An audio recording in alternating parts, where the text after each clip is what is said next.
এভাবেই ভারতের সংসদ অধিবেশনে এমপিদের তোপের মুখে পড়েছেন দেশটির প্রধানমন্ত্রী নরেন্দ্র মোদী। কটূক্তি, অপমান ও লাঞ্ছনার শিকার হন তিনি।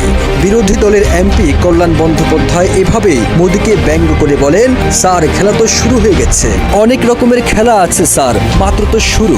खेल शुरू हो गया था सर, खेल तो बहुत सा खेल है सर, चू कित भी खेल है।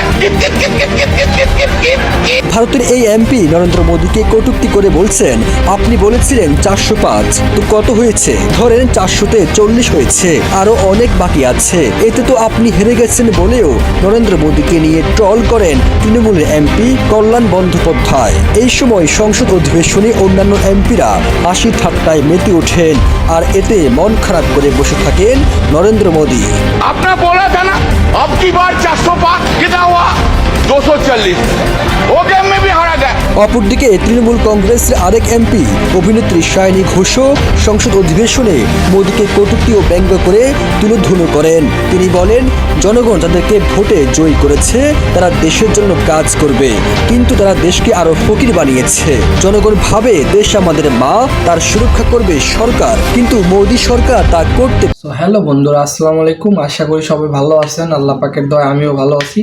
আজকে যে আমি আপডেট নিউজটা এনেছি সেটা হলো ডাক্তার ইউনূস ভার্সেস শেখ হাসিনা। এখন শেখ হাসিনা আছে ইন্ডিয়াতে, আর ইন্ডিয়াতে কি তুমুল শেখ হাসিনাকে ইন্ডিয়াতে নিয়ে কি তুমুল ঝগড়া চলতেছে এখন সেটা আপনারা দেখতে পারবেন, যে মুখ্যমন্ত্রী ভার্সেস এমপিরা কি রকম একটা বিক্ষোভ চলতেছে ওদের মাঝখানে। আপনারা দেখেন সংসদে কি হচ্ছে। আপনারা শুধু ধৈর্য সহকারে করে দেখেন গুরুত্বপূর্ণ কথাগুলো।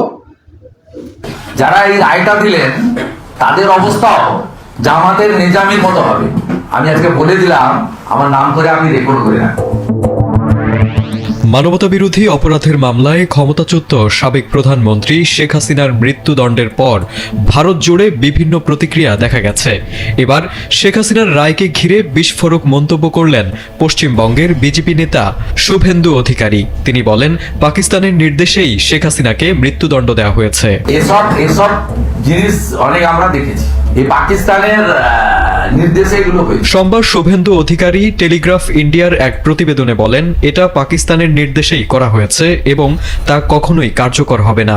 শেখ হাসিনা অন্য দেশের হলেও তিনি বাঙালি সংস্কৃতির সঙ্গে যুক্ত।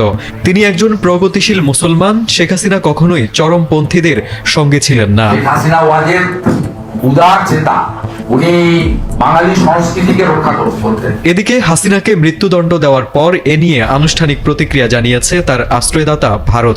দেশটির পররাষ্ট্র মন্ত্রণালয়ের মুখপাত্র রণধীর জয়সওয়াল এক বিবৃতিতে বলেছেন, বাংলাদেশের আন্তর্জাতিক অপরাধ ট্রাইব্যুনালে নির্বাসনে থাকা হাসিনার রায় পর্যবেক্ষণ করছে ভারত। তবে ভারত হাসিনাকে ফেরত দেওয়ার ব্যাপারে কি সিদ্ধান্ত নেবে সেটি স্পষ্ট করেনি রণধীর। তিনি শুধু জানিয়েছেন, বাংলাদেশের সঙ্গে তারা কাজ করতে প্রস্তুত আছেন। এর আগে মানবতা বিরোধী অপরাধের মামলায় সাবেক প্রধানমন্ত্রী শেখ হাসিনার বিরুদ্ধে সর্বোচ্চ সাজা ঘোষণা করে আন্তর্জাতিক অপরাধ ট্রাইব্যুনাল।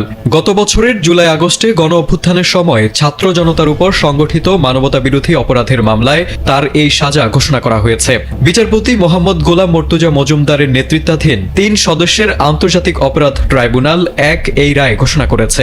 রায় ঘোষণার সময় জনাকীর্ণ আদালতে আইনজীবীরা ছাড়াও জুলাই আগস্টে নিহতদের কয়েকজনের পরিবারের সদস্যরাও উপস্থিত ছিলেন।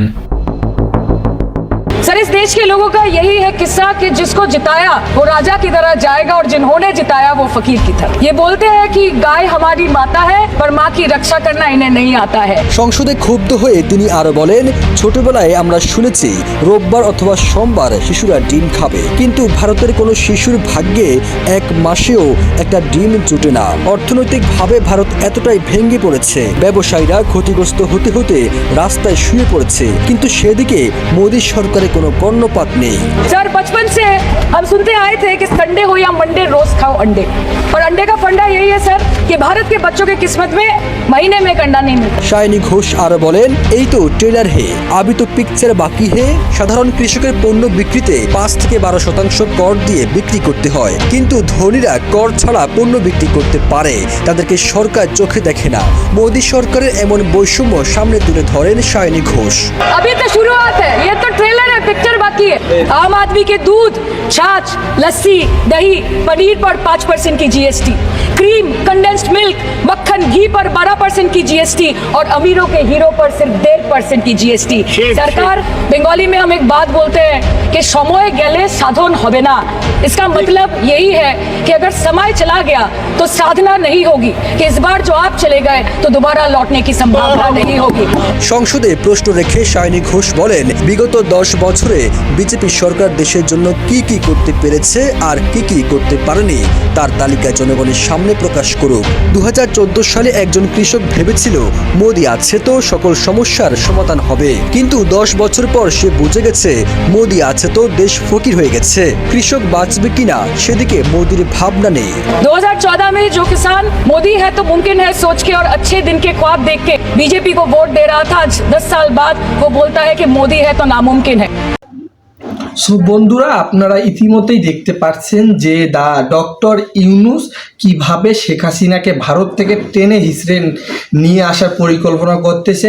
আর শেখ হাসিনা মোদির কাছে প্রাণ ভিক্ষা চাচ্ছে যে মোদি যেন তাকে তাকে যেন ওই ভারতে রাখে এবং তাকে ওই জায়গায় থেকে যে তার যে কার্যক্রমগুলো আছে সে কার্যক্রমগুলো বাংলাদেশে চালায় যেতে পারে। এখন বাদ বাকি যে এমপিরা আছে ভারতে, তারা ভাবতেছে যে শেখ হাসিনা যদি বাংলাদেশে থাকে তাহলে হয়তোবা ভারত বিপদে পড়তে পারে, তার কারণে শেখ হাসিনাকে ভারতে রাখতে চাইতেছে না। এখন মোদি চাচ্ছে যে ভারত থেকে শেখ হাসিনাকে বাংলাদেশে ফেরত পাঠাই দিবে। তাহলে আপনারাই বলেন তাদের যে বন্ধুত্বটা ছিল সেটা এখন কোথায় গেল? এখন তো শেখ হাসিনাকে নরেন্দ্র মোদি ভারত থেকে পার করে দেবে, দূর করে দেবে ভারত থেকে। এখন ডক্টর ইউনূস শেখ হাসিনাকে টেনে হেসড়ে বাংলাদেশে নিয়ে এসে তার যে শাস্তি তাকে সেটা আইনগতভাবে সেই শাস্তিটা দেবে। সো বন্ধুরা, আজকের আমার যে নিউজ এই পর্যন্তই। আবার যদি কোনো নতুন নিউজ নিয়ে আসি তখন দেখা হবে। যদি আমার চ্যানেলটা সাবস্ক্রাইব করে না থাকেন অবশ্যই আমার চ্যানেলটা সাবস্ক্রাইব করবেন। আজকের ভিডিও এই পর্যন্তই। আল্লাহ হাফিজ।